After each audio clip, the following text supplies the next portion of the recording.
Taxi वाले ने ध्रुव और उसकी आई को चंदानी निवास के बाहर छोड़ दिया था। वो एक ऊंची बिल्डिंग थी जिसमें 10 फ्लोर थे। ध्रुव की मां और ध्रुव दोनों गेट के पास पहुंचे, जहां पर गार्ड एक ग्लास पैनल के दूसरी तरफ बैठा था। ग्लास पैनल के दोनों तरफ बातचीत करने के लिए वहां पर एक स्पीकर और माइक्रोफोन लगाया गया था। ध्रुव की आई ने माइक्रोफोन में कहा, मेरा नाम मीरा कामत है और मुझे अंदर अंत्योष्टि में जाना है। ग्लास पैनल की दूसरी तरफ से गार्ड ने कहा, 1 मिनट रुको, मैं अंदर से क्लियरेंस लेकर आता हूं। एक बार वेरीफाई करने के बाद गार्ड ने ध्रुव और उसकी मां दोनों के नाम ऑनलाइन डेटाबेस में दर्ज किए और उन्हें तुरंत 2 आई कार्ड बनाकर दिए, जिससे उनकी पहचान हो सके। फिर गार्ड ने उनसे कहा, इस कार्ड को संभाल कर रखिएगा।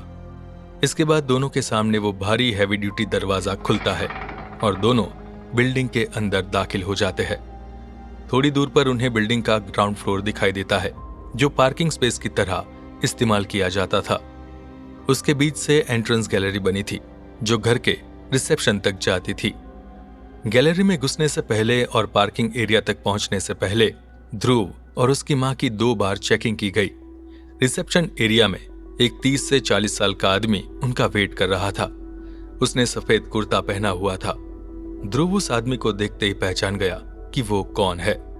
वो आदमी रविश हीराचंदानी का छोटा भाई रितेश हीराचंदानी था, यानी ध्रुव का चाचा।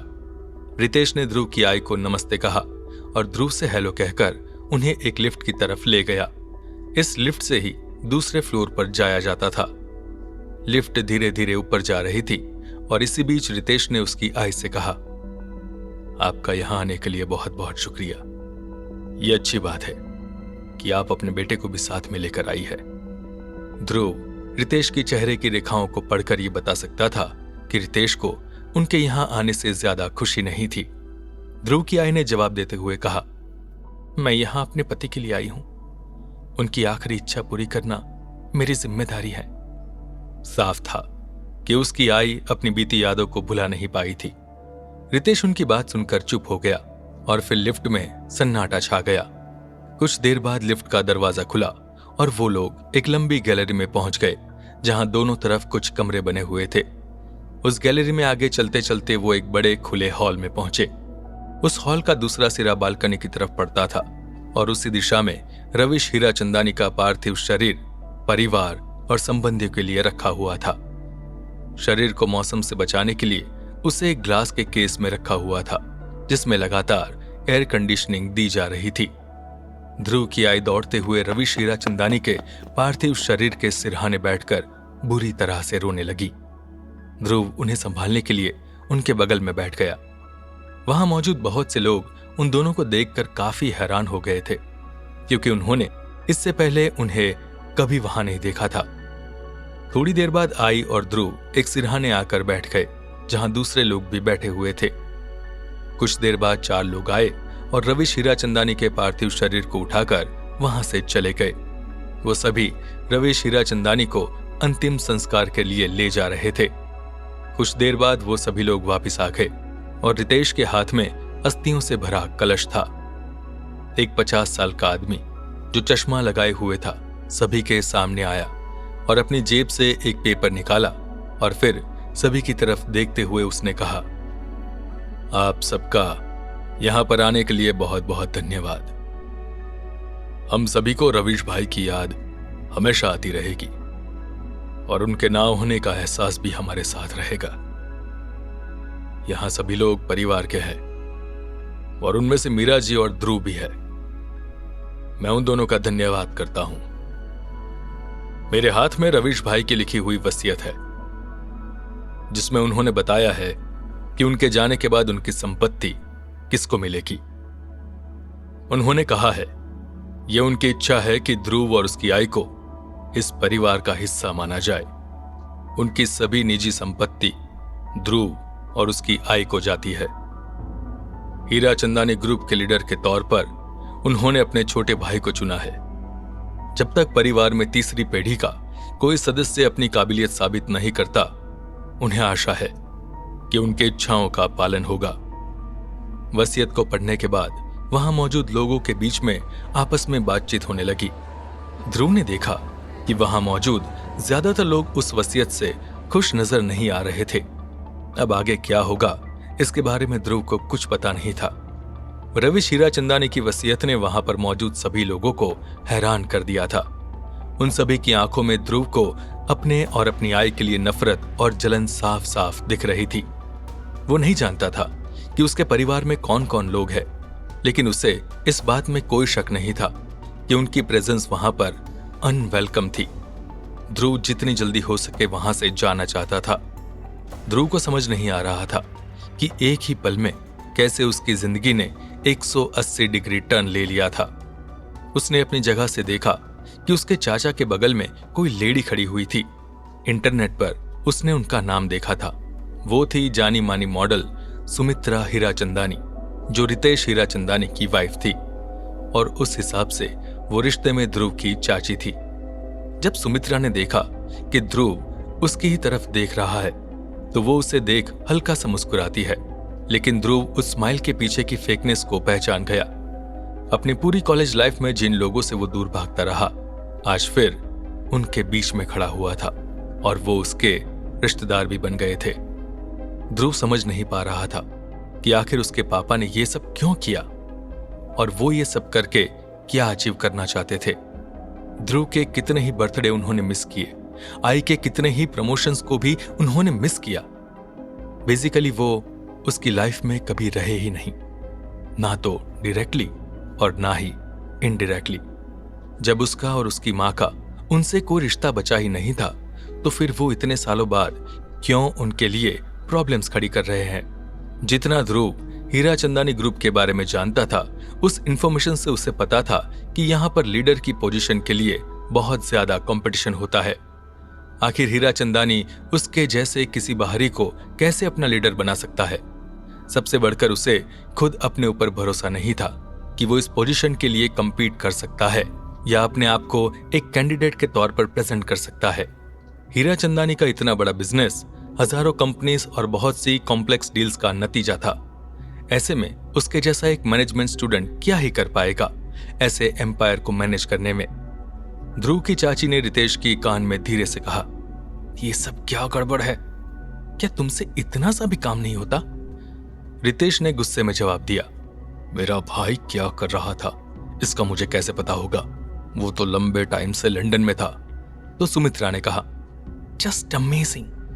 अब हमें सड़क छाप लोगों को अपने घर में इज्जत देनी होगी। तुम्हारा भाई सच में ग्रेट था, जाते जाते भी हमारे सर पर इतना बड़ा बोझ छोड़कर गया। रितेश ने सुमित्रा को चुप करवाते हुए कहा, this is not the right time, इसके बारे में बाद में बात करेंगे। आई एम श्योर हम कोई ना कोई रास्ता निकाल लेंगे। रितेश जानता था कि जीते जी तो रविश को ये सब करने नहीं दिया जाता, इसलिए उसने अपने मरने के बाद ये चाल चली है। रितेश ने मन में सोचा, भाई वेल प्लेड, लेकिन मेरे रहते ऐसा नहीं हो सकता। हीराचंदानी ग्रुप का लीडर मेरे बाद मेरा बेटा बनेगा, और जब तक कि ये रियलिटी नहीं हो जाती, I will not stand by it. Hirachandani परिवार में ध्रुव के चाचा चाची ही नहीं बल्कि और भी कई रिश्तेदार थे। रितेश हीराचंदानी के 2 बच्चे थे। उनका बड़ा बेटा विवेक हीराचंदानी ऑक्सफोर्ड एल्यूमनी था और लीडर की रेस में सबसे आगे वही था। उनकी बेटी का नाम शेफाली था और वो भी अपनी मां की तरह ही एक सक्सेसफुल मॉडल बनना चाहती थी, इसलिए बचपन से ही उसने अपनी हेल्थ पर ध्यान देना शुरू कर दिया था। करंटली वो एक कॉलेज स्टूडेंट थी और जैसा कि ट्रेडिशन था, हीराचंदानी ग्रुप में फीमेल लीडर्स को तभी शामिल किया जाता है जब वो खुद से फैमिली के बिजनेस में इंटरेस्ट दिखाए। शेफाली का ऐसा कोई इरादा नहीं था। दूर से ही विवेक ध्रुव को देखकर सोच रहा था, फॉर नाउ इट्स गुड कि मैं इस बात को सीक्रेट ही रखूं कि ये कचरा मेरा भाई है, इससे मेरी रेपुटेशन खराब हो सकती है। तो शेफाली ने अपने भाई से कहा, आई कांट बिलीव कि ये लूजर मेरा भाई है और मुझसे बड़ा है। विवेक ने कहा, जैसे तुम इसे भाई मानोगी। फिर उसने दोनों मां बेटे की ओर देखते हुए कहा, जैसे ही मैं लीडर बनूंगा, मैं इन दोनों को फैमिली से बाहर कर दूंगा। अंत्योष्टि के खत्म होने के बाद रितेश ध्रुव और उसकी आई को चंदानी निवास के बाहर छोड़ने आया तो रितेश ने लिफ्ट में ध्रुव की आई से कहा, भाभी, जो भी पहले हुआ अब वो पास्ट है। मैं भाई की हर इच्छा को पूरा करना चाहता हूं, इसलिए मैं पूरी कोशिश करूंगा कि आपको किसी भी तरह की कोई प्रॉब्लम ना रहे। अब आप फैमिली का हिस्सा है तो आपको फिक्र करने की कोई जरूरत नहीं है। जब भी आपको ठीक लगे आप डिनर पर जरूर आइएगा ताकि हम एक दूसरे को जान सके।